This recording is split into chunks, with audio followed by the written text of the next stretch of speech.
लोमड़ी और अंगूर। एक दिन की बात है, जंगल में एक भूखी लोमड़ी खाने की तलाश में भटक रही थी। अचानक इसकी नजर एक बाग पर पड़ी, जहां अंगूरों की बेल पर रसीले, मीठे अंगूर लटक रहे थे। लोमड़ी के मुंह में पानी भर आया। उसने सोचा, वाह, ये अंगूर तो मेरे पेट की आग बुझा देंगे।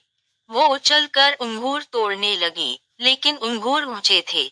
पहली बार छलांग लगाई, नाकाम रही। दूसरी बार और भी जोर लगाया, मगर हाथ ना पहुंचा। तीसरी, चौथी बार बार कोशिश की, मगर हर बार नाकामी इसका मुकद्दर बनी। आखिरकार थक हार कर वो एक तरफ बैठ गई और हुरूर से बोली, ये अंगूर तो वैसे भी खट्टे हैं, मुझे उनकी क्या जरूरत। ये कहकर लोमड़ी वहां से चल दी। सबक: ये कहानी हमें सिखाती है कि इंसान अक्सर अपनी नाकामी को छुपाने के लिए बहाने तराशता है। हकीकत ये है कि मेहनत और सब्र ही कामयाबी का असल रास्ता है।